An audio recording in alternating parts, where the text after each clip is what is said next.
A todos, como estão vocês? Espero que muito bem.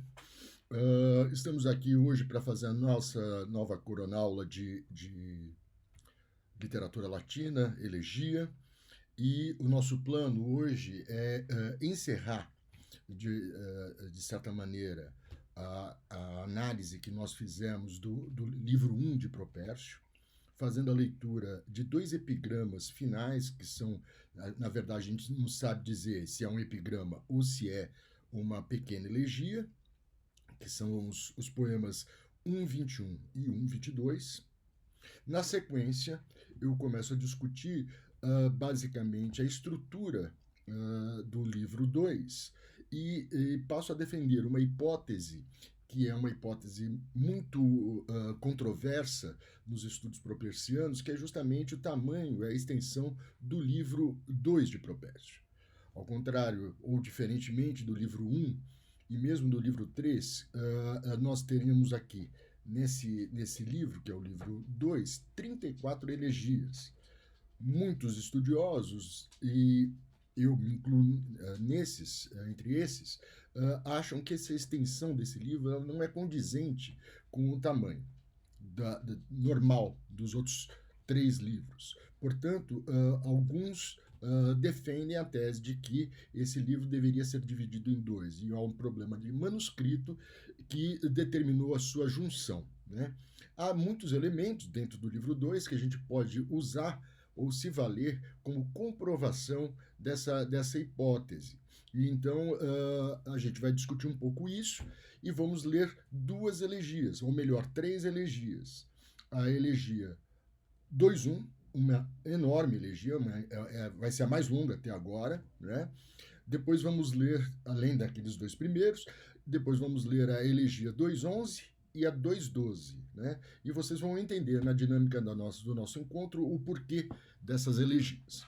Pois bem, então comecemos a entender dentro da estrutura, aquela estrutura que é justamente, eu acredito, baseada naqueles interlocutores, seja Cíntia, Baço, Pôntico, Galo e Tulo, ou seja, são eles que estruturam a narrativa do primeiro livro.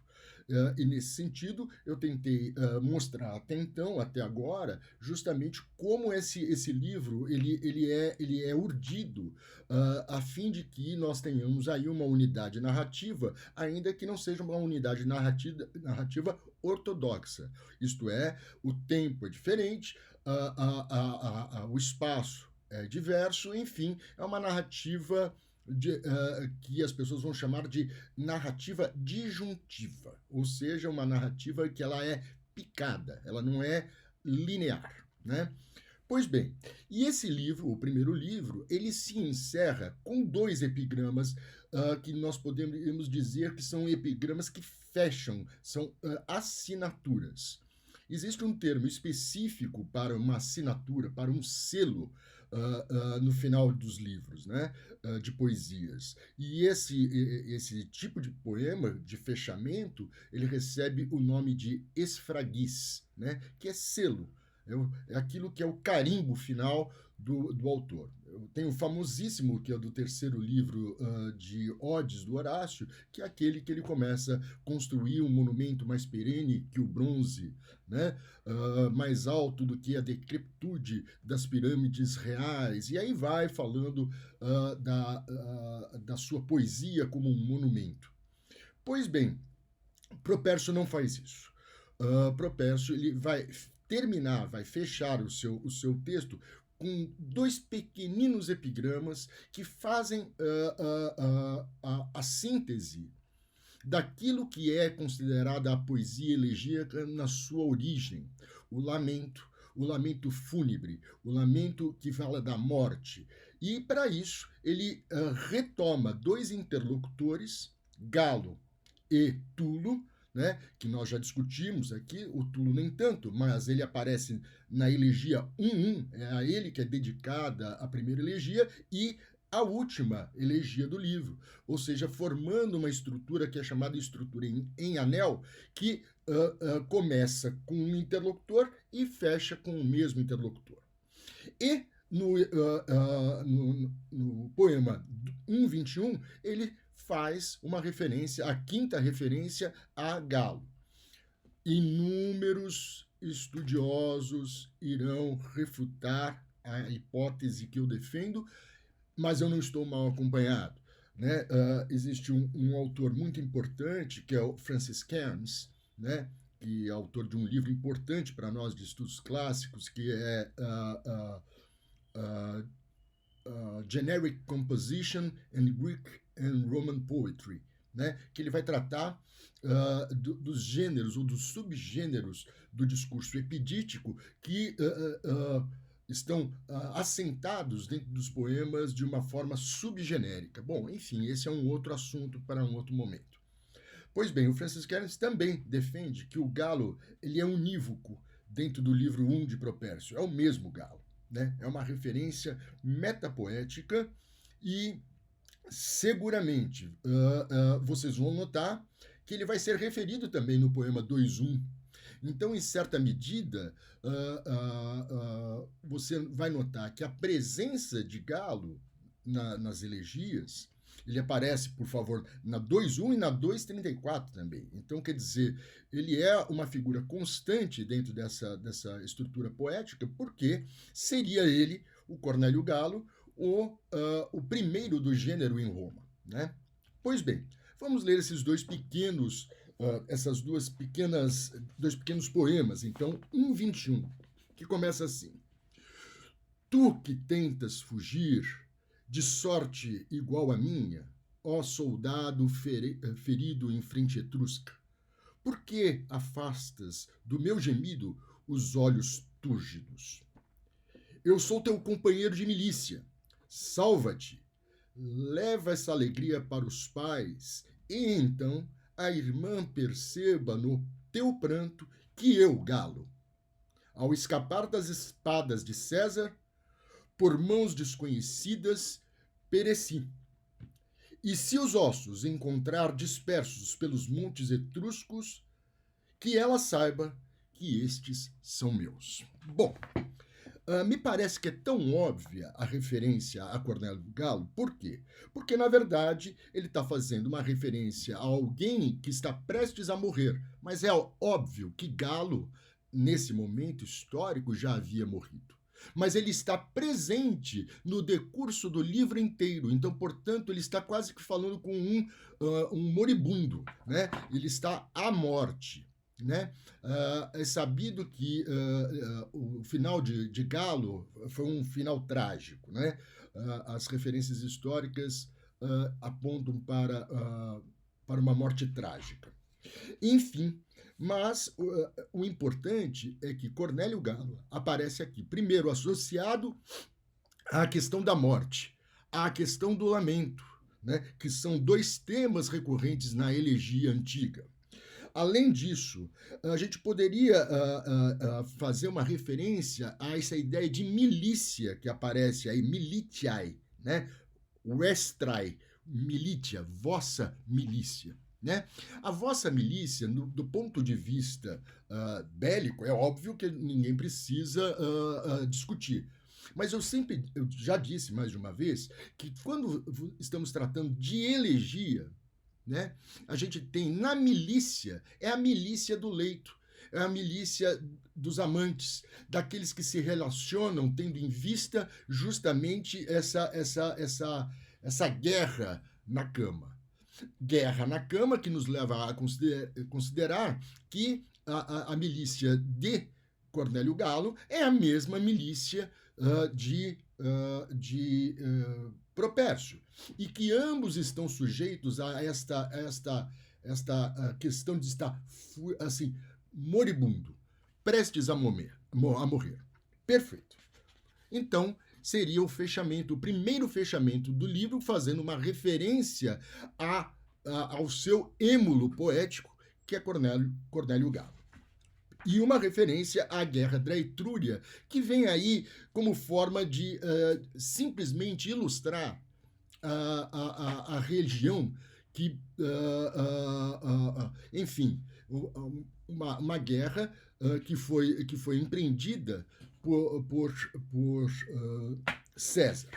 Pois bem, 1.22. Quais e de onde são Tulo, meu povo e Penates? Pronto perguntas, cioso da amizade. Se conhece as tumbas pátrias da Perúsia, os sepulcros da Itália em duros tempos, quando a discórdia, ou melhor, quando atacou civis a discórdia romana, porém dois mais em mim, solo da Etrúria, que aceita membros rotos de um parente meu e nem sequer recobre pobres ossos, perto delas, num vale logo abaixo, a Úmbria fecunda, em suas terras me nutriu. Bom, essa me parece uma referência interessante, porque ele vai falar da morte de um parente e ele está fazendo uma referência clara, explícita à sua terra natal. Né? Dentro desse jogo entre realidade e ficção que Propércio se propõe a realizar dentro da estrutura do seu próprio livro. As referências a nomes históricos mescladas com referências a nomes fictícios, possivelmente, ou a pseudônimos, né? Como Elslin vai defender. Eu esqueci de colocar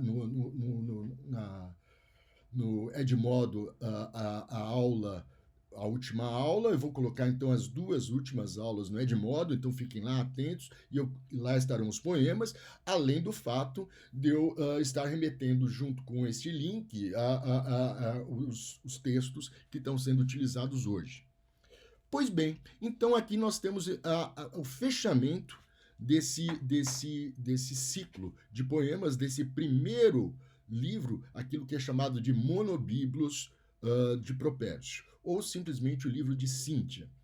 Eu gostaria que vocês fizessem uma leitura contínua desses poemas do livro 1, né, de cabo a rabo, sem parar, né, sem sair e voltar, sentar e fazer uma leitura direta. Eu acho que essa seria a solução. Eu não sei se todos têm em mãos todos os textos, né? Eu me sinto muito constrangido em fazer, de fazer a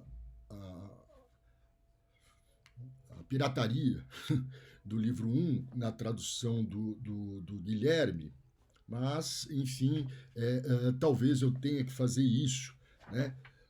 O melhor seria que cada um tivesse o livro dele.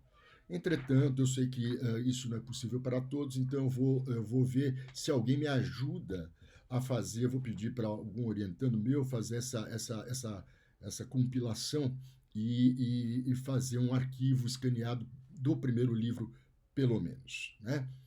Pois bem, o segundo livro, faltou dizer, né?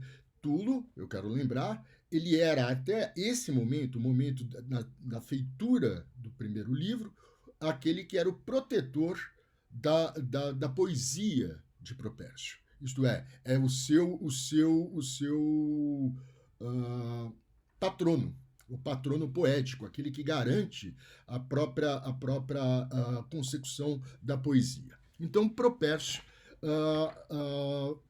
dedica a primeira e a última poesia deste livro a Tulo. Pois bem, o segundo poema já é um poema um pouco mais longo e com muitas referências. Eu pediria a vocês que não ouvissem essa aula sem ter o texto em mãos, porque ele é muito complexo, ele tem detalhes muito interessantes que valem ser observados. Começa Propércio, elegia 2:1, isto é, a primeira elegia do segundo livro. Quereis saber por que eu escrevo meus amores? Por que meu livro vem suave aos lábios? Enfim, essa primeira pergunta, essa primeira ideia, ela tem algumas coisas importantíssimas. Primeira delas, esta interlocução, que a gente vai descobrir quem é mais abaixo, tá certo? E mais do que isso, a referência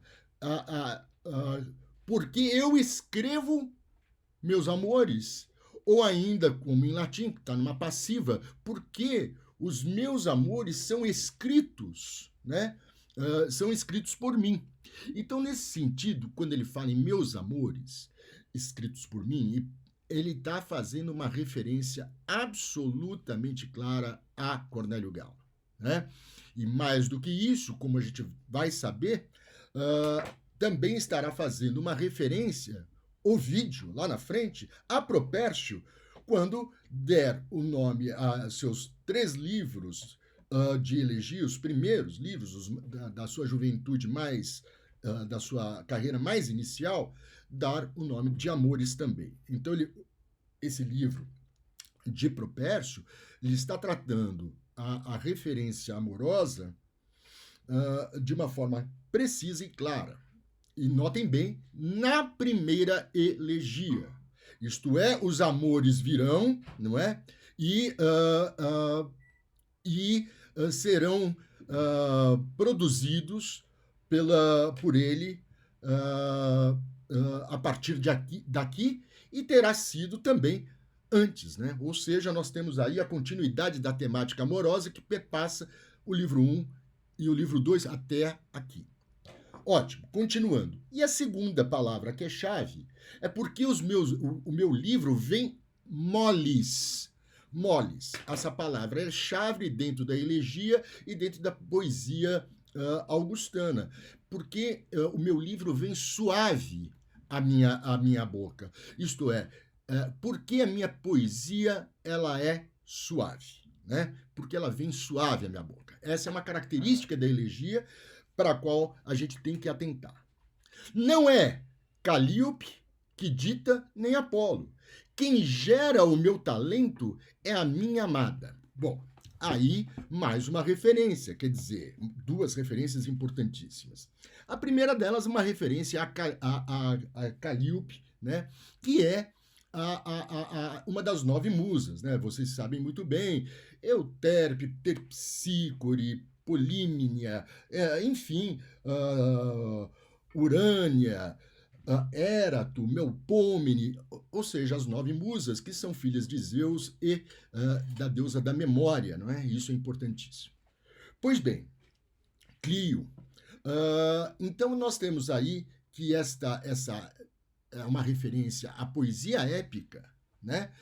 E que tem aí dois patronos colocados divinos, né? Que é de um lado Apolo e de outro lado a musa Calíope. Então, quereis saber porque eu escrevo os meus amores e porque meu livro vem suave aos meus lábios, à minha boca. Não é Calíope que dita, tampouco Apolo, nem Apolo. Quem gera o meu talento é minha amada. Aqui uma frase que é uma referência, se não segura, muito provável à poesia de Cornélio Galo. Há uma referência indireta num poeta bem posterior, que é Marcial, que escreveu vários livros de epigramas, em que Marcial diz o seguinte, né? Ingenium Galli pulcra licoris erat. Ou seja, o engenho de Galo era a bela Licóride, ou seja, a sua amada, a sua, digamos, Cíntia. Então, na verdade, os termos usados aqui são muito próximos, inclusive pela própria posição da palavra ingênio na primeira palavra do verso. Ingênio nobis ipsa puella facit. Aí vem lá Marcial tratando de Galo. Ingenium Galli pulcra licoris erat. Ou seja, há uma aproximação muito, muito interessante entre esses 2 versos, que poderia ser, sim, uma referência a um verso possível de Cornélio Galo que não tenha nos restado. Continua. Se a vejo refulgir com seu manto de cós, com veste coa, vem o meu volume. Esses 2 versos, vocês estão lembrados, faz uma referência direta à poesia 1:2 de Propércio, quando ele fala que a Cíntia vem vestida na roupa de cós e que ela não precisaria vir, né? Quando se fala em roupa de cós, da roupagem da mulher elegíaca, e, portanto, é a roupagem da própria elegia, e se associa a ideia dessa roupa translúcida que nos faz vislumbrar não só a sua superficialidade, que é a superficialidade da poesia, referencialmente, ou seja, da amada, mas também deixa entrever pela sua transparência, a transparência dessa seda de cós, deixa entrever as suas referências, que são referências ou metalinguísticas, ou são referências que são conotativas, ou seja, a parte metafórica que essa poesia encobre, produzindo aquela ambiguidade que a gente já discutiu tanto. Então, nesse primeiro caso, essa referência a cós, a uma roupagem translúcida que cobre a poesia e a amada, ela também é uma referência metalinguística que vai aparecer lá no livro 3, e, curiosamente, na poesia primeira do terceiro livro, ou do quarto, a depender de como nós tratemos a questão da divisão do livro, vai aparecer ligada à figura do segundo êmulo de Propércio. O primeiro seria, obviamente, indiscutivelmente, Calímaco, de Cirene, e o segundo seria Filétades de Cós. Ele mesmo vai dizer na elegia 3:1, ele pede a esses dois poetas que permitam que ele adentre o seu bosque, né? Então é uma permissão para que ele penetre, para que ele caminhe os mesmos caminhos. Então, nesse sentido, a poesia continua. Vejam que eu falei que ia ser uma poesia longa, e vai ser mesmo, tá? Talvez nem dê tempo da gente ver a 2:12. Mas, vamos lá, continuando. Aí, a referência 1:2 tem, inclusive, um texto meu chamado Espelhamento Metapoético, acho que é isso o nome do meu texto, que saiu numa revista lá do Rio Grande do Sul, da Federal do Rio Grande do Sul, a revista Órgão. Seria interessante que vocês lessem, é um texto interessante que eu faço justamente a comparação entre a 1:2 e a 2:1, ou seja, é efetivamente um espelhamento que há entre essa poesia e a poesia que eu acabo de tratar, que eu acabo de falar, que é a 1:2. Continuando. Se vejo os cachos revoando sobre a fronte, se orgulhará do meu louvor as mechas. Se com os dedos herbúrneos toca a lira em versos, admiro as mãos num frágil, ou melhor, num ágil movimento. Se ao sono entrega os seus olhinhos relutantes, veja bem os olhinhos novamente aparecendo num poema de abertura. Apareceu lá no 1:1 e aparece agora no 1:2. Os olhos que são luminar também, é uma palavra que é utilizada para... Não é o caso, mas é interessante a gente pensar. Os olhos esclarecem, os olhos iluminam, são luzes, né? São luzes da vida, são luzes da clareza poética, tá? Ok, continuando. Os olhinhos, que aparecem novamente. Se ao sono entrega os seus olhinhos relutantes, o poeta encontro novas causas mil. Outra palavra-chave. Palavra-chave que associa Propércio à sua filiação calimaquiana. Calímaco escreveu um poema, os Aetiae, chama-se, traduzindo, as causas. Então, ele, poeta, encontra as causas da poesia elegíaca, as causas do amor ou dos amores que vêm à boca suavemente, assim como iria vir para Calímaco suavemente poemas elegíacos igualmente. Continuando. Se livre de seus véus, luta comigo nua. Esse é um belíssimo verso. Se livre de seus véus, Luta Comigo Nua, ou seja, a milícia que apareceu lá em cima, na referência a Cornélio Galo, e mais do que isso, ou no outro poema, perdão, na milícia lá do poema 1:21. Então, nós notamos aqui novamente a ideia de luta, de uma luta amorosa, que é condizente tanto a Cornélio Galo quanto a ele, realizando sua poesia hoje. E ela se livra daqueles véus transparentes de Cos e passa a lutar com ele a luta do amor e a luta da poesia. Então componho Ilíadas Imensas. Esse é um verso clássico dele. Eu também tenho um texto a respeito dessa ideia. Depois eu vou passar todos para vocês. Esse texto, se não me engano, saiu numa revista da Universidade de Brasília. Então, componho Ilíadas Imensas. Se ela faz qualquer coisa ou fala algo qualquer, do nada nasce uma sublime história. Ou seja, qualquer coisa que esta poesia diga, ela surgirá sublime. Na verdade, ele diz assim o verso: Maxima de nihilo nascitur historia. A história nasce máxima de nada, de absolutamente nada, nasce uma grande história, uma enorme história, uma história ingente. Eu prefiro entender nessa longa história por conta da comparação que ele está fazendo com a Ilíada.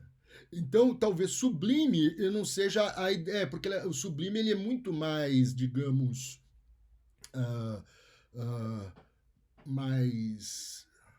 menos concreto, né? O tamanho da Ilíada, a sua grandeza, é comparável à guerra ou os poemas que nascem da guerra do amor. Então ele está fazendo uma comparação entre poesia épica e poesia elegíaca, colocando ambas no mesmo pé de igualdade, porque o interlocutor pergunta por que compões, né, essa poesia sua e por que ela vem fácil à sua boca. Então, por favor, a gente está estabelecendo aí então uma comparação com a Ilíada. Então, a partir do momento que você deita na cama comigo, então a nossa guerra de amor, que será convertida em poesia, é comparável a longas Ilíadas. E do nada que você faça, do nada do que você fale, nascerá uma grande história. E aí ele coloca a história no sentido daquele sentido que eu já coloquei para vocês, lá no poema 1:2 ou 1:3? 1:2. De novo, que pode ser comparado com a vita, vida, minha história. Então aí nós temos uma parelha de termos referentes a uma narrativa. Continuando, passa um segundo momento da poesia, que é o momento daquilo que nós vamos chamar de recusatio. A recusatio é algo comum na cultura romana. Existe inclusive um texto muito importante do meu amigo de Yale, Kirk Freudenberg, que saiu no Journal of Roman Studies do ICS, lá de Londres, do Institute of Classical Studies, da Universidade de Londres. Um texto, acho que de 2014, talvez, ou é 14, ou é 15. Não, é 14, seguramente é 14. Não é seguramente. 13 ou 14, é fato. Né? Saiu, porque é um journal anual, né? Que é, na verdade, talvez um dos principais periódicos de estudos clássicos ligados à romanidade. O Kirk Freudenberg, então, lá ele vai explicitar nesse texto que é comum ao romano recusar. É quase que um charminho, assim, fala assim, você vem para minha casa, eu vou fazer um jantar, não irei, acho que é melhor não ir, é melhor não te atrapalhar. Então ele recusa antes de aceitar. É uma característica romana recusar. E na poesia não é de outra forma. Então a poesia tem um lugar comum, que é o lugar da recusa. Pode ser a recusa de qualquer coisa. No caso aqui, a recusa da poesia épica. Né? Ele vai falar, olha, eu não sou dado à poesia épica, não cabe a mim escrever poesia épica. Então, ele vai responder então ao seu interlocutor. Agora ele nomeia, e vocês vão se assustar com quem ele irá nomear. Ó Mecenas. Acabou. Então aqui, ó Mecenas, ele estabelece que aquele que quer saber como ele produz a sua poesia é aquele que, nesse momento histórico, nesse momento da realidade material, está amparando a sua poesia. E Mecenas, todos nós sabemos, é lugar-tenente de Otávio Augusto. Portanto, Propércio, agora já no segundo livro, ele está sendo garantido, patrocinado nos termos antigos. Mecenas é o patrono agora da sua poesia. Indiretamente, Augusto é o patrono dessa poesia. Então, diz ele, respondendo, ó Mecenas, se os fados me dessem talento de conduzir a guerra às mãos heróicas. Veja bem, então ele vai dizer o seguinte, se os fados me dessem, notem bem que ele é um condicional que marca uma impossibilidade. Os fados não deram, se eles me dessem, tá certo? Então é um potencial de irrealidade. Se eles me dessem, mas não deram. O que aconteceria? Eu não faria. É curioso isso, né? Quer dizer, ele não faria, se os fados dessem, ele não faria o quê? Então agora vem um catálogo de poesia épica. É como se fosse um catálogo mesmo. Na verdade, a gente poderia dizer que aqui está um cânone. Ou seja, o que é o cânon? O cânon é uma lista, é uma listagem. Então ele vai falar, olha, eu não faria isso, não faria isso, não faria isso, não faria isso, mas talvez fizesse tal coisa. Vamos ver o que ele diz. Ó Mecenas, se os fados me dessem talento de conduzir a guerra às mãos heróicas, Titãs não cantaria. A titanomaquia, a luta dos deuses olímpicos contra os titãs. Não cantaria os titãs. Nem ossa no Olimpo para que Pélion fosse a ponte ao céu. É uma referência à gigantomaquia. A gigantomaquia, que é a luta dos mesmos deuses olímpicos contra os gigantes, né? Que colocaram sobre o Olimpo o Ossa, e sobre o Ossa o Pélion. Ou seja, nós teríamos aí uma ponte para o céu, né? Uma ponte para o céu. A gigantomaquia. Nem Pérgamo, uma glória homérica, ou seja, uma referência aos poemas homéricos, nem Tebas, portanto, a Tebaida, nem Xerxes manda unir, ou seja, nem os mares que Xerxes manda unir. Então ele está fazendo uma referência às guerras médicas, à Segunda Guerra Médica, nem Remo e o Velho Rei, nem Mário, contra as ameaças símbrias, ou seja, aquele grande general da República, por volta do início do primeiro século antes de Cristo, né? 102 ou 120 antes de Cristo, quando ele luta contra os teutões e contra os símbrios. É 102 antes de Cristo mesmo, de acordo com as minhas anotações aqui. Depois, então, ele não iria cantar também isso, nem as ameaças símbrias. Eu lembraria, sim, agora sim, eu recordaria essa palavra. Portanto, ela é uma palavra importantíssima, memorarem. Então, vejam, esse é o verbo característico da poesia épica. Canta a musa ou relembra a musa, palavras que indicam a recuperação da memória a partir do canto épico. Né? Então ele não iria fazer nada disso, não ia fazer nenhuma dessas épicas. Não ia fazer a Ilíada, não ia fazer a Odisseia, não ia fazer a Gigantomaquia, a Titanomaquia, enfim, não cantaria as guerras médicas, enfim, não cantaria as guerras púnicas, enfim, eu iria cantar quem? Pinto, as púnicas eu não falei. Nenhuma dessas guerras. Não, as púnicas sim.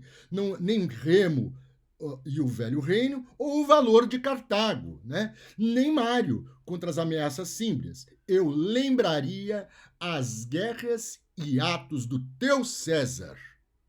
E após César, a ti atentaria. Ou seja, eu não vou cantar nada disso. Eu vou cantar apenas, eu cantaria Augusto. Se eu fosse cantar uma poesia épica, vejam bem, ainda que ele diga que não está fazendo uma poesia épica, ele está produzindo uma recusa que está absolutamente contaminada dentro da poesia elegíaca de temas épicos. Então, ele está recusando fazer a poesia épica, mas ele está, em certa medida, indicando que está fazendo. Então, a gente continua. Então, ele vai cantar César. Mas quando, César? Quando eu cantasse Tumbas, Mútina ou Filipos, duas batalhas importantíssimas, né? A batalha de Mútina, que Marco Antônio, à época, ainda junto com Otávio Augusto, vence Bruto, aquele Bruto, até tu, Brutus, é esse. Né? Ou seja, aquele inimigo de Júlio César, e agora o triunvirato está indo à caça dessas pessoas que mataram Júlio César. Né? Esse é o primeiro. Ou a Batalha de Filipos, que une-se os exércitos, as legiões, tanto de Marco Antônio como a de Otávio, e vai contra as legiões de Bruto e Cássio. Novamente, uma batalha importantíssima em 36 a.C. Né? Depois, a batalha em Naulucus, né? Que é vencida, por Agripa, né? Os lares destruídos de antigos etruscos, a Ptolomaica Faros subjugada. Quando eu cantasse o Egito e o Nilo em plena urbe, com suas 7 fontes prisioneiras, régios pescoços presos por correntes áureas e os esporões de Ácio pela via sacra. Ou seja, ele está falando de uma de um determinado fato histórico importantíssimo no ano de 29 a.C., quando Otávio comemora um triplo triunfo. Um triunfo já era algo importante. Um triplo triunfo significa a vitória em 3 batalhas seguidas, no caso, Ácio, a Dalmácia e depois o Egito. Ou seja, ele está falando do triunfo. Quando ele fala que vamos ver o Egito perfilando na via sacra, é justamente o percurso do triunfo, do desfile triunfal do general vencedor, em que ele traz os espólios de guerra para serem e os prisioneiros para serem vistos pela cidade, pela urbe, por Roma. É um momento importantíssimo. Então ele cantaria isso, né? A via sacra. A musa sempre te uniria às armas, como um fiel amigo em paz e guerra. Né? Teseu no inferno, um fiel amigo em paz e guerra. Teseu no inferno e Aquiles nos céus testemunharam ao filho de Menécio e o de Ixion. Ou seja, ele está fazendo uma referência a Teseu e está fazendo uma referência a Aquiles. Né? Ou seja, a referência a Teseu, que acompanhou Pirito ao Hades, né, para raptar Prosérpina, e está falando da amizade extremosa entre Aquiles e Patroclo. né? Vocês estão bem lembrados qual é a situação ou como fica Aquiles após a morte de Patroclo. E aí continua.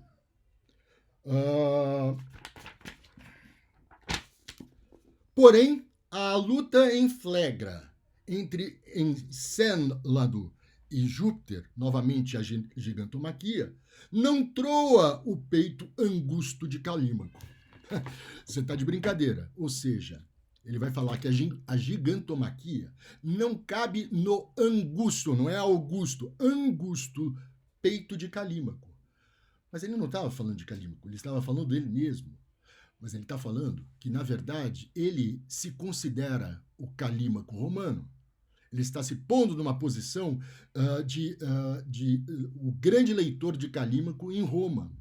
Então ele está dizendo que, se eu sou um calimaquiano, eu tenho que produzir uma poesia angusta, estreita, refinada, densa, que não é a poesia épica. Então, a gigantomaquia não cabe na poesia de Calímaco, portanto, não cabe na sua poesia. Não troa o peito angusto de Calímaco. Nem ao meu âmago convém louvar César.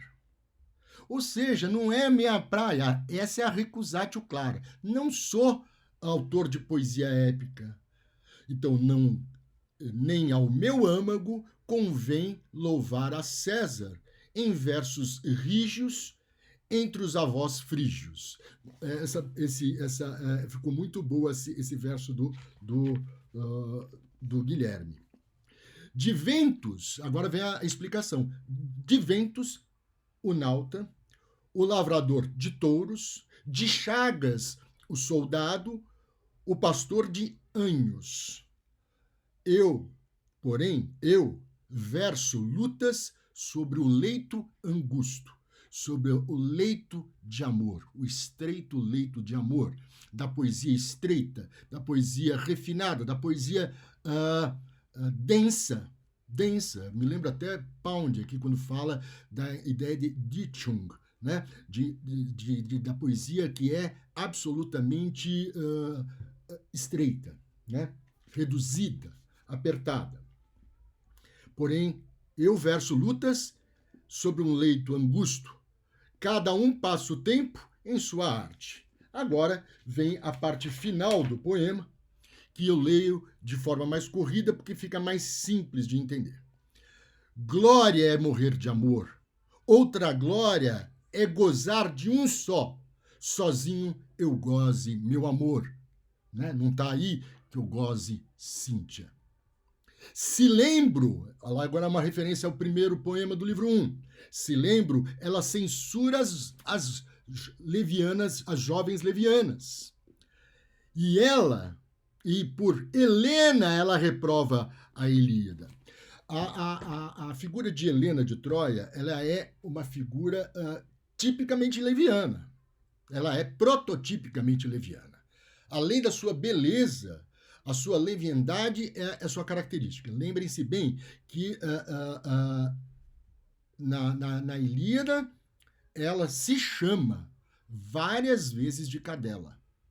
Ela se autoproclama uma cadela.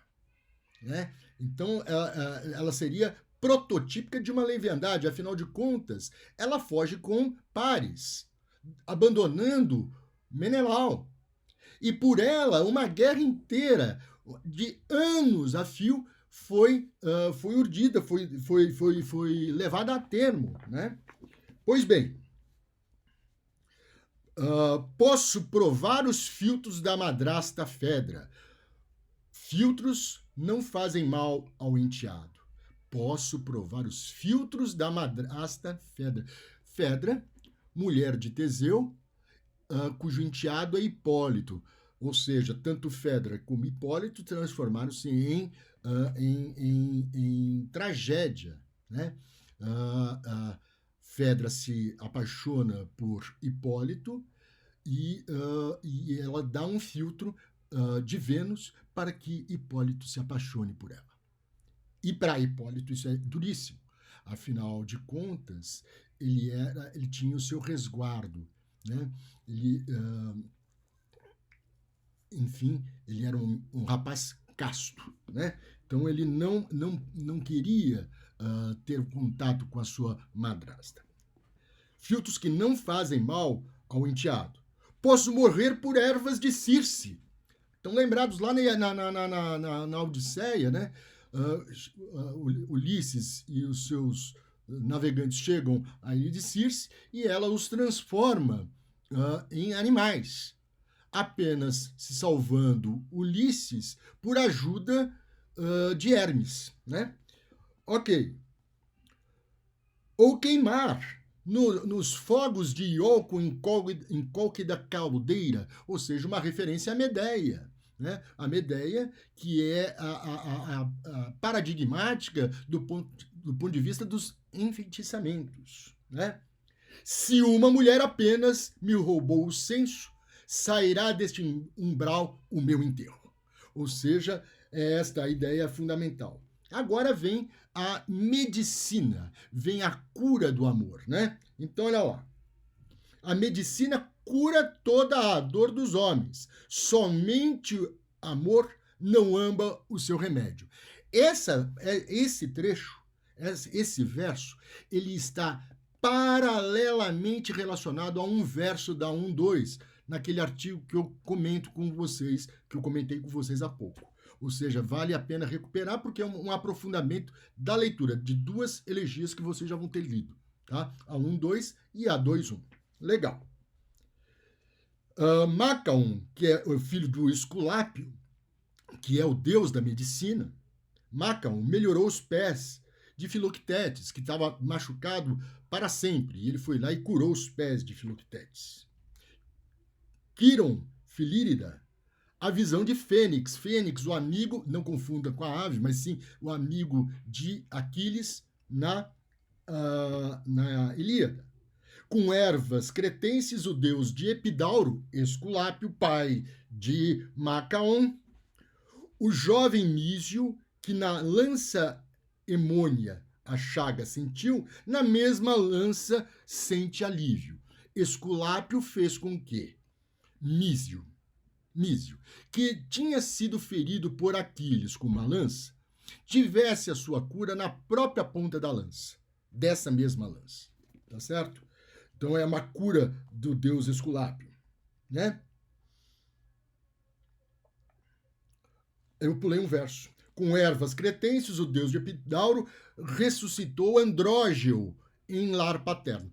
Andrógeo, essa figura mitológica de Andrógeo, ela só aparece em Propércio, é uma aparição única. Andrógeo, que seria um grande atleta. Então o Esculápio teria curado o Andrógeo, tá? E o jovem Mísio também, tá? Se alguém puder tirar de mim tão triste vício, frutos pode trazer as mãos de Tântalo. Ele vai falar agora de 3 pessoas que estão condenadas no Hades, enfim, no Orco. Então, Tântalo.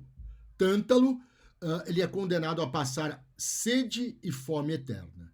As frutas e a água estão próximas. Quando ele estica a mão para pegar, elas vão para mais longe. Ele nunca consegue alcançar aquilo que pode curar a sua angústia, que é a sua sede e a sua fome. Depois, e encher com um cântaro os tonéis daquelas virgens, sem que o pescoço ceda ao peso da água. É o tonel das Danaides, né? Danaides, por favor. Então, ali, das Danaides, que tentam encher um tonel de fundo falso, que não enche, só esvazia. Então, é uma tentativa vã de tentar conseguir para a vida eterna um objetivo que lhe é imposto e que elas não conseguem nunca sanar. Por fim, né, Prometeu, ele pode libertar do Cáucaso e afunjantar a ave de seu peito. Vocês sabem muito bem que Prometeu roubou o fogo, né? Roubou o fogo e foi condenado a ficar no alto do Cáucaso, tendo o seu fígado comido pela eternidade por uma ave de rapina. Então, todos esses podem se salvar, tá? Todos esses. Caso somente o amor, repito lá em cima, somente o amor não ama seu remédio. Ou seja, para o amor não há solução. Por isso, quando o fado, quando o destino me exigir a vida e eu for um parco nome em pouco mármore, então, quando eu for um parco nome em pouco mármore, um mármore exíguo, geralmente é isso, exíguo, in exíguo mármore, nomen ero, né? Então, quando os fados assim me determinarem, eu estiver já sepultado com uma lápide de mármore sobre mim, Mecenas, esperança invejável dos jovens, justa glória de minha vida e morte. Vejam só, Esperança dos Jovens é interessante porque esta poesia é uma poesia que fala aos jovens, que fala aos jovens romanos. Na verdade, essa é uma poesia tipicamente juvenil. Isso é o que eu creio, porque fala verossimilmente de ações jovens, né? Então ela tem um público-alvo muito claro. Justa glória de minha vida e morte. Se uma estrada levar-te perto do meu túmulo, freia o carro bretão de jugo ornado, e em lágrimas desisto as minhas cinzas mudas. Fado desse infeliz foi uma dura moça. Em latim, Rui misero fatum dura puella fuit.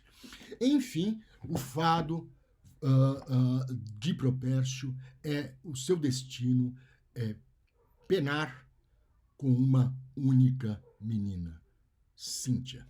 Ela está agora plena, completamente plena, após o livro 1, se apresentando como sendo a responsável pelo destino do poeta, pelo destino desse amante, ela que é já agora uma poesia mais madura, uma poesia que já passou um primeiro ciclo e que responde ao gênero elegíaco romano de forma contundente. Eu havia prometido mais um poema, mas eu acho que me alonguei demais. Eu retomo a próxima coronaula, então, falando da elegia 2.11, 2.12 e recuperando a estrutura do livro. E muito provavelmente tratarei da 2.34, ou seja, para criar aí a nossa tela, o nosso quadro de estrutura do livro 2, que pretendo discutir com vocês nas próximas coronaulas. Passem bem, fiquem tranquilos, estamos juntos nessa pandemia e espero que isso acabe o mais rapidamente possível, ainda que o presidente não permita.